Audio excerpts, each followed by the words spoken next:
Hey, I got news for you. I killed 33 times. You're only gonna kill me once. Casey outsmarted him again.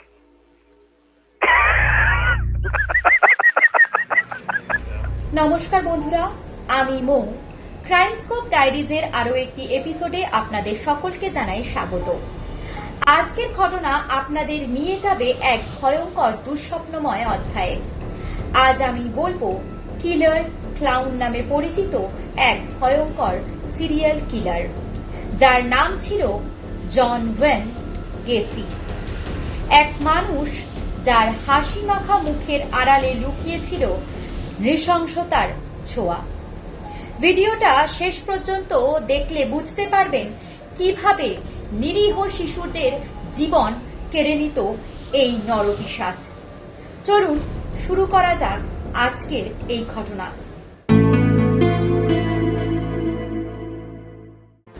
John when গেসির জন্ম হয় 1942 সালের 17 March Chicago শহরে। তার বাবার নাম ছিল স্টেইনলে গেসি আর তার মায়ের নাম ছিল মেরিয়ান এলেন। গেসির বাবা ছিলেন অত্যন্ত রুক্ষ প্রকৃতির একজন মানুষ। গেসির শৈশব কেটেছিল বাবার গালিগালাজ আর মারধরের মধ্যে। একদিকে বাবা শারীরিক অত্যাচার করতেন, অন্যদিকে মা তাকে বাঁচানোর চেষ্টা করতেন। ছোটবেলা থেকেই গেসি বাবার ভালোবাসা আর স্বীকৃতি পেতে মরিয়া ছিল। বাবার কাছ থেকে ভালো কোনো প্রশংসা সে কখনো কোনো দিন পায়নি। গেসির শারীরিক স্বাস্থ্যের সমস্যাও ছিল। 11 বছর বয়সে মাথায় আঘাত লেগে কোমায় চলে গিয়েছিল সে। আবার একদিন খেলতে গিয়ে পায়ের হাড়ে চোট খেয়েছিল। শারীরিকভাবে সে সবসময় দুর্বল ছিল, যা হয়তো তার মানসিকতাতেও কিছুটা প্রভাব ফেলেছিল। কৈশোর পার করে গেসি কলেজে ভর্তি হয়েছিল, কিন্তু পড়াশোনার গণ্ডি সে শেষ করতে পারেনি। তারপর হোটেল ম্যানেজমেন্টের কাজ শুরু করে দিয়েছিল। 1964 সালে গেসি বিয়ে করে মেরিলিন মায়ার্সকে। মেরিলিনের বাবা একটি ফাস্টফুড রেস্তোরাঁর মালিক ছিলেন। শ্বশুরের সহায়তায় সে সেই রেস্তোরাঁ চালাতেও শুরু করে দেয়, কিন্তু এর মধ্যেই তার জীবনে শুরু হয় এক অন্ধকার অধ্যায়। গেসি বাইরের দুনিয়ায় হাসি খুশি একজন স্বামী আর ব্যবসায়ী ছিলেন, কিন্তু আড়ালে সে কিশোর ছেলেদের প্রতি যৌন আকর্ষণ বোধ করতে শুরু করে। শিগগিরই সে বিভিন্ন কিশোরকে চাকরির লোভ দেখিয়ে নিজের বাড়িতে ডেকে আনতে শুরু করে। 1964 সালে প্রথমবারের মতন গেসি তার নিজের আসল রূপ ফাঁস করে দেয়। এক কিশোরকে যৌন নির্যাতনের অভিযোগে সে ধরা পড়ে।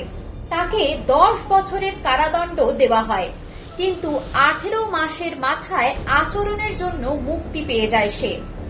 পরে জেল থেকে বেরিয়ে ফের একবার নতুন জীবন শুরু করার ভান করে। জেল থেকে ফেরার পর গেসি শিকাগোতে ফিরে আসে। এখানেই তৈরি হয় তার নতুন রূপ, পোগো দ্য ক্লাউন। সে শিশুদের জন্মদিনের পার্টিতে ক্লাউন সেজে যেত। হাসির আড়ালে তখন লুকিয়েছিল ভয়ঙ্কর এক শয়তানি। 1972 সালে গেসির প্রথম খুনের ঘটনা ঘটে। টিম ম্যাককয় নামের এক কিশোরকে সে নিজের বাড়িতে ডেকে আনে। তারপর মাদক খাইয়ে শারীরিক নির্যাতন করে হত্যা করে। এই খুনের পর গেসির মধ্যে এক নেশা তৈরি হয়ে গিয়েছিল, মানুষের জীবন কেড়ে নেওয়ার নেশা। তার বাড়ির নিচে ক্রল স্পেসে একের পর এক লাশ জমতে থাকে। গেসি 1972 সাল থেকে 1978 সাল পর্যন্ত প্রায় 33 জন কিশোর তরুণকে হত্যা করেছিল। তার বাড়ির মাটির নিচ থেকে 29 জনের কঙ্কাল পাওয়া গিয়েছিল আর 4 জনের লাশ ফেলে দিয়েছিল নদীতে। গেসি ভয়ঙ্কর এক খেলার আয়োজন করত। সে নিজেকে পুলিশ অফিসার বলে দাবি করত আর তার কাছে থাকতো হাতকড়া। সেই হাতকড়া দিয়ে কিশোরদের হাতে বেঁধে বলতো, এটার থেকে বের হয়ে দেখাও। এরপর তাদের যৌন নির্যাতন করে খুন করত। গেসির মুখে সবসময়ই হাসি লেগেই থাকত আর এই কারণেই তাকে বলা হতো কিলার ক্লাউন। লোক দেখানো ভালোবাসা, হাসি মুখ আর ভিতরে পচা অন্ধকার মন, এই ছিল তার দৈত্য জীবন। গেসির খুনের চক্র বন্ধ হয় 1978 সালে 15 ডিসেম্বর। রবার্ট পিস্তো নামে এক কিশোর নিখোঁজ হয়। ছেলেটির পরিবার পুলিশের কাছে গিয়ে রিপোর্ট লেখায়। তদন্তে উঠে আসে ছেলেটিকে শেষ দেখা গিয়েছিল গেসির দোকানে। পুলিশের সন্দেহ ঘনীভূত হতে থাকে। পুলিশ গেসির বাড়ি তল্লাশি করতে গিয়েই পচা দুর্গন্ধ পেতে শুরু করে। 22 ডিসেম্বর পুলিশ ফের গেসির বাড়িতে তল্লাশি চালায় আর তখনই খোঁজ মেলে সেই ভয়ঙ্কর কঙ্কাল ভর্তি মাটির নিচের একটি ঘর। একে একে 29 জনের লাশ খুঁজে পায় পুলিশ। সঙ্গে সঙ্গে গেসিকে গ্রেপ্তার করা হয়। গেসির বিচারের সময় আদালতে তার অপরাধের বিবরণ শোনার সময় দর্শক এবং শ্রোতারা শিউরে উঠেছিল। গেসি নিজে বলেছেন, আমার ভিতরে রয়েছে দুটি মানুষ, একজন ভালো, অপরজন খুনি। আদালত 1980 সালে তাকে মৃত্যুদণ্ড দেয়। 14 বছরের বেশি সময় ধরে গেসি জেলে মৃত্যুর প্রহর গুনতে থাকে। শেষ পর্যন্ত 1994 সালে 10 মে লেথাল ইনজেকশনের মাধ্যমে মৃত্যুদণ্ড কার্যকর হয়। গেসির এই ভয়ঙ্কর ঘটনা আজও বিশ্বজুড়ে আলোচ্য।